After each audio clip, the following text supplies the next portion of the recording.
Mutiny in Ivory Coast. Soldiers revolt, demanding better pay and conditions. For a country recovering from a civil war and a political crisis, it raises concerns about peace and stability. A one-off or a red flag pointing to deeper problems? This is Inside Story.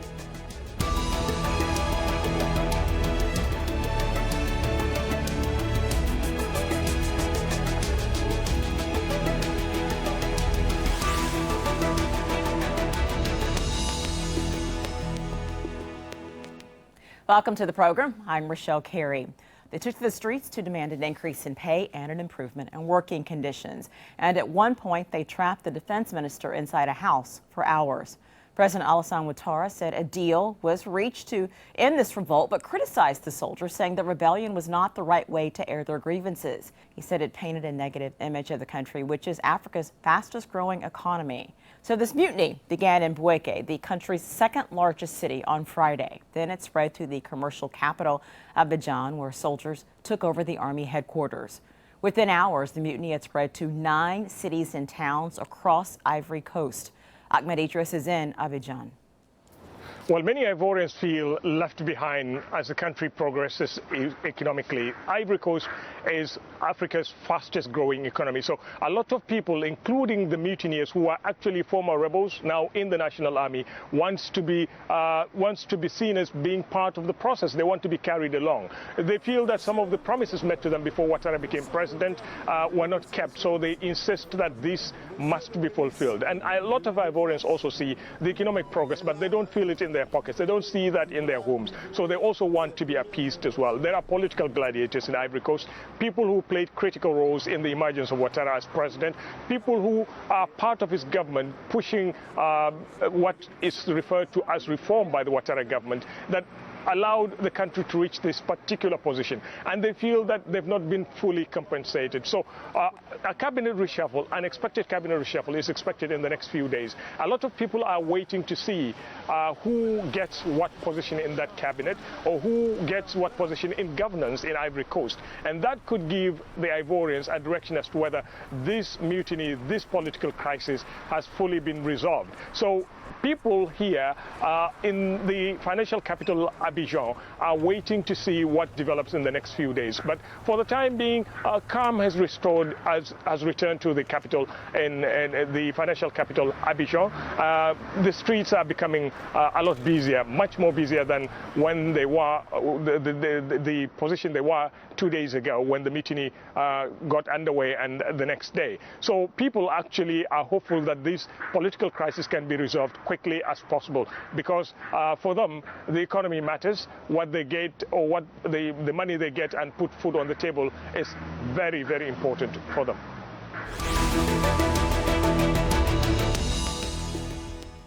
So let's bring in our guest in Abidjan, Lyngaas, a journalist who's been covering Ivory Coast and West Africa for the New York Times, Washington Post, and The Economist in Dakar.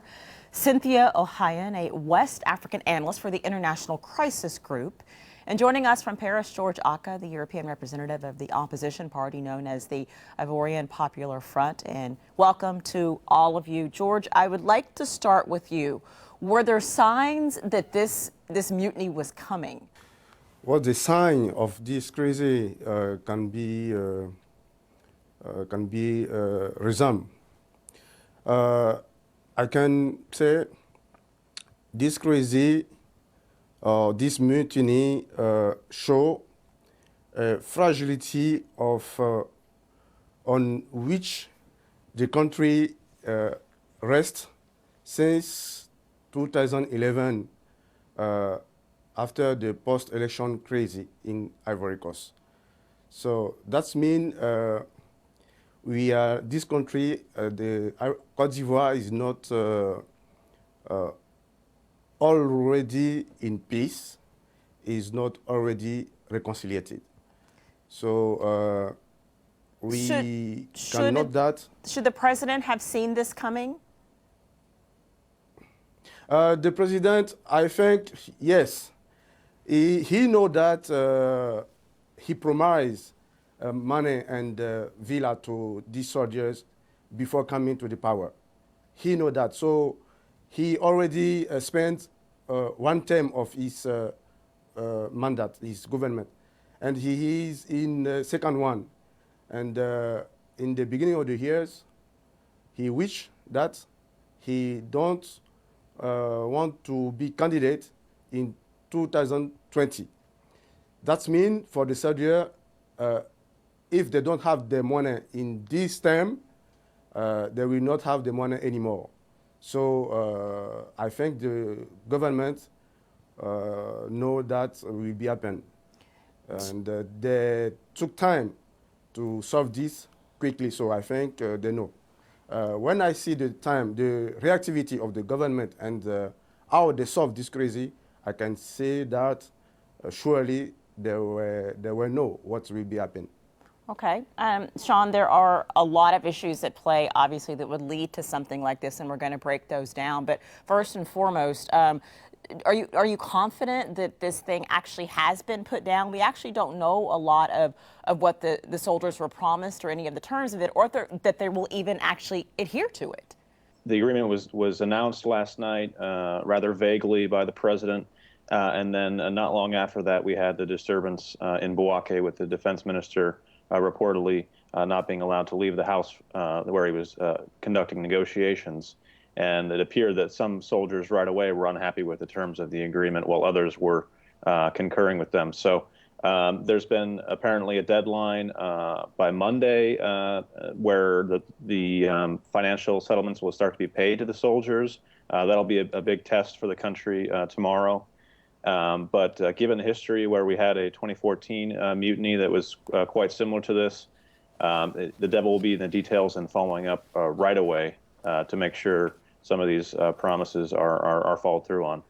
Sean, you actually referenced that mutiny in 2014. Let's put that in a little bit of context. As you said, this is not the first time this country has faced a mutiny. There was a similar revolt in November 2014 when thousands of soldiers left their barracks demanding the same thing, back pay and benefits and money. And that incident came just 3 years after a post-election crisis. Alassane Ouattara defeated the incumbent president, of course, that's Laurent Gbagbo, in a poll, but Gbagbo refused to accept the results. So that led to fighting, which left more than 3,000 people dead, displaced 500,000 people, and the former president is now on trial at the International Criminal Court, accused of crimes against humanity related to that violence. So after that conflict, the rebels who supported Ouattara were integrated into the army, and that has probably led to a lot of what is happening right now, all these internal divisions. So, Cynthia, let me bring you in on that point.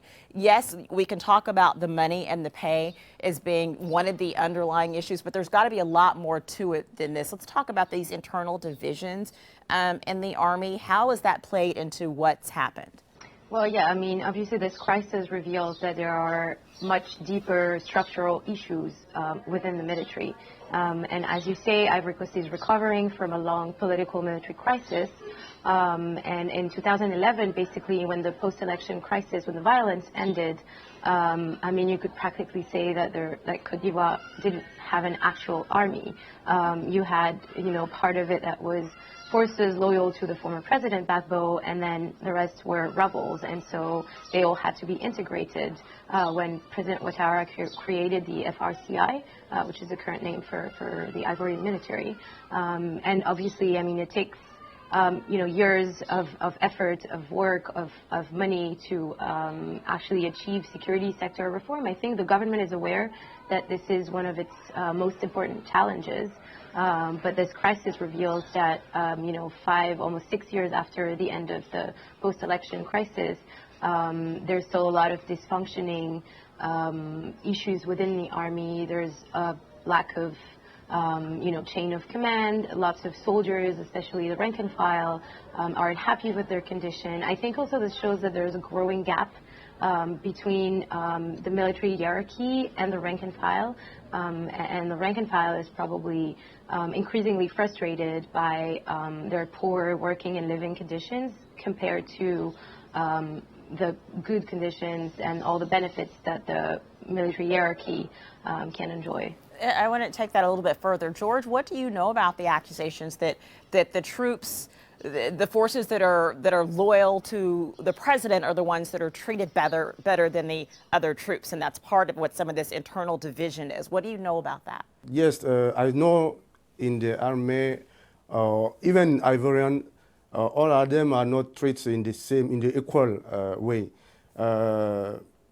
You know, when Mr. President Gbagbo was in the power, he works with the armed force, security and defense armed force. And Mr. Ouattara used the rebels and he integrated this army with the rebels, and he called them the Republican force of Côte d'Ivoire. So we can see in this configuration two kinds of soldiers. And this mutiny was only one part, the part of the rebels, the soldier which was rebels before coming in the legal army. And the defense and security force was not implicated in this mutiny. So that means they are not concerned. So the treatment are not the same. And also in the populations, Ivorians don't see the result of this development on the Ivory Coast, the country development. They don't see the results. So they live like poor. The money is not coming in the pocket. And in the same way, you can see all people which are working near Mr. Ouattara have a lot of money. They got all the market, they got all the business, and they have a rich man life. So this is a very regrettable inequality, which can be the source of this kind of action, I think.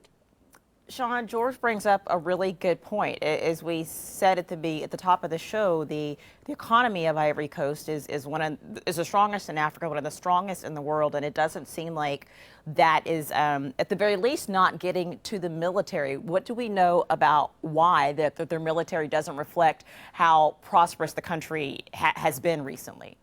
That's a great question. I think. And I think President Ouattara understands that very well. He's acknowledged that he's promised to deliver more inclusive economic growth in his second term, which he won re-election in 2015.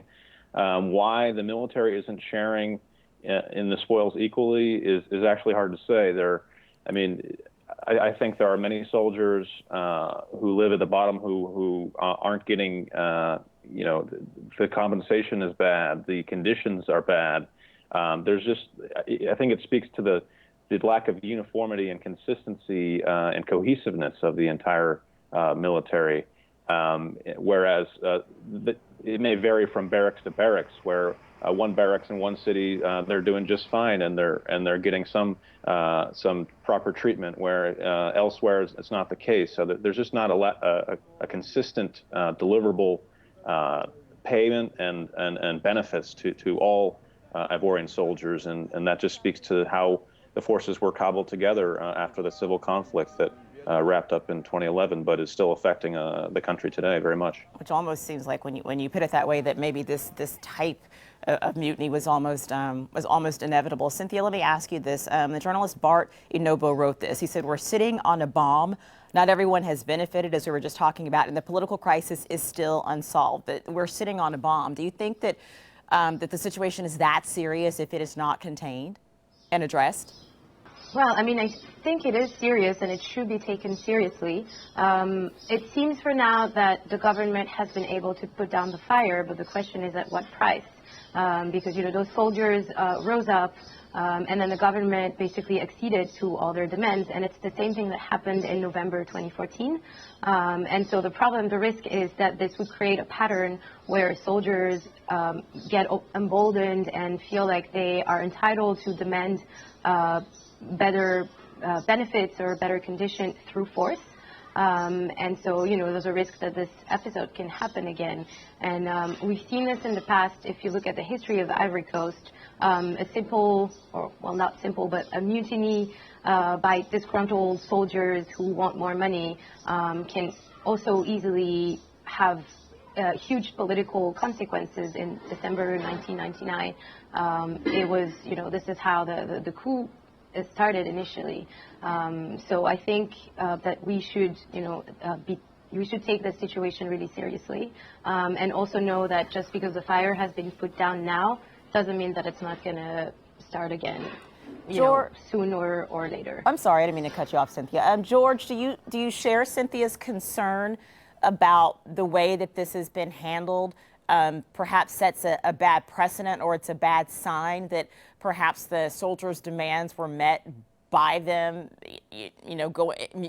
rather being a mutiny. Are you concerned that this is a bad precedent? You ask me if I think Mr. Ouattara is a bad president? No, sir. let me rephrase the question. I asked if you agree with what Cynthia said, that this is not a good way to handle the mutiny by giving in to the demands of the soldiers. What do you think about that?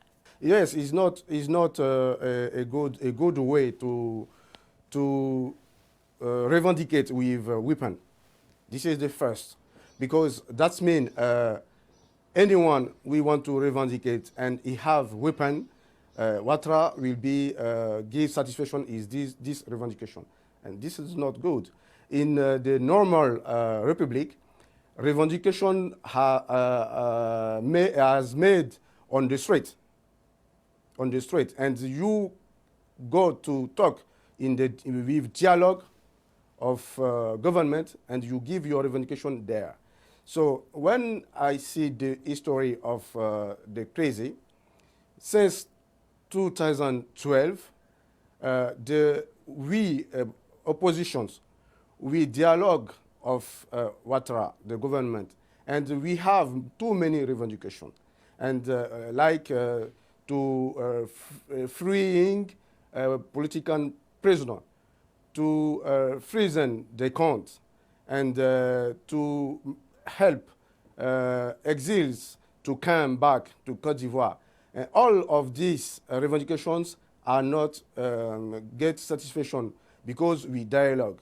And when you see the reactivity in 48 hours, Mr. Ouattara give satisfaction of all demand of the soldier because they take weapon.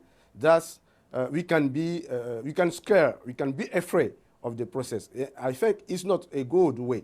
So Mr. Ouattara, I think for this year, maybe it's a message. He wants to solve, I hope, to solve all the problem of the Ivorian without weapon. That means he will listen to the opposition and solve solutions to our revendications. Okay. He will listen to the official government workers and give solution to the social problems.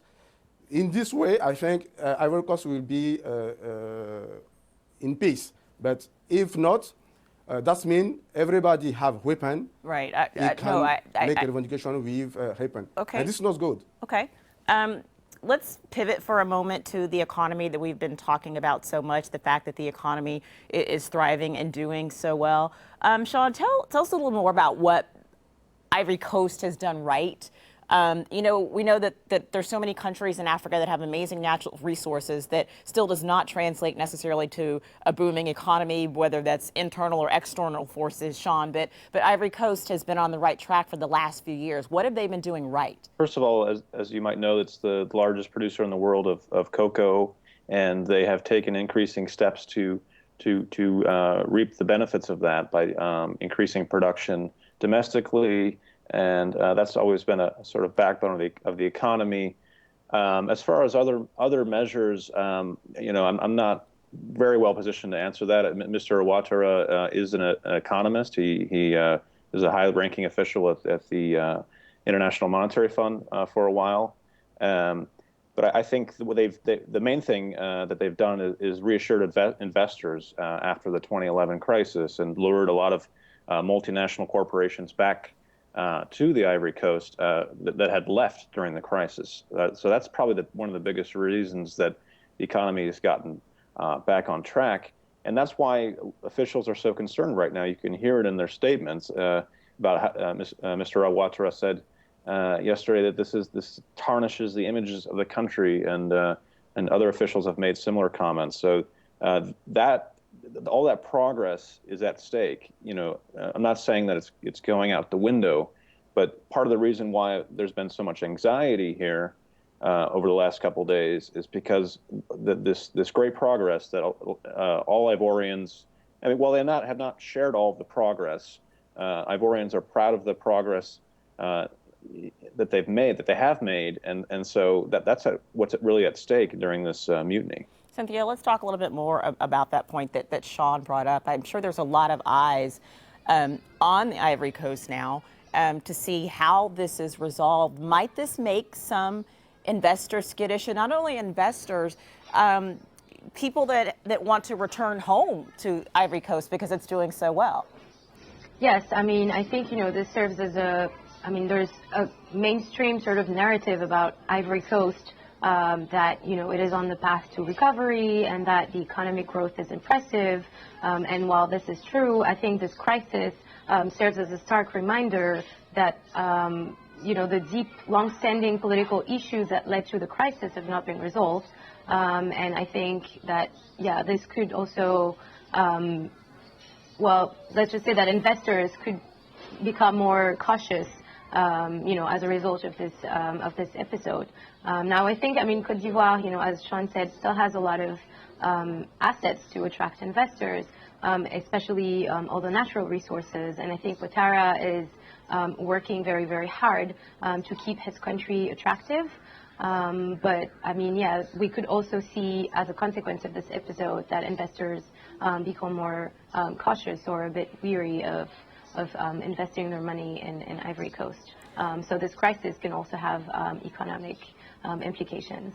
George, I'm going to let you have the final word on this. As you see this mutiny hopefully being put down, how confident, how optimistic are you that this will be resolved and that things will stabilize and the future progress of Ivory Coast will not be derailed? How optimistic are you that this will be resolved? I think Mr. Ouattara, to solve definitively these situations and to turn the page of the crazy or all crazy in Ivory Coast, Mr. Ouattara should take seriously the problem of Ivorians and to solve them definitively. Because if he won't solve this problem and make like he make now, Ivory Coast will not be, people will not be relearn to live together, because traumatism are still being in the mind of people, and the perverse effects of the crazy still existing. So to definitively turn the page of this crazy, Mr. Ouattara should take seriously the problem of Ivorian. That means he have to dialogue seriously with the oppositions, not make like he make now. That means he don't listen to us. He make as he wants. He have to listen seriously all of constitute official course of administrations, and to solve the problem, because as you said, Ivory Coast is have too many resources, and the economics is growing, but so George, people don't see this development. If I could just jump in, no, it's a gap. It's a gap. Okay, and I hate to cut you off, but this I is my last word. All right, George, thank you very much. Your last word, I appreciate it. Thank you to all of our guests for this discussion. Sean Lyngaas, Cynthia Ohayon, and George Aka, thank you very much. And thank you all for watching. You can see the program again anytime if you visit our website aljazeera.com for further discussion. You can also go to our Facebook page. That's facebook.com/AJ Inside Story. And you can join the conversation on Twitter. Our handle is @AJ Inside Story. From me, Richelle, Carey, and the entire team. Bye for now.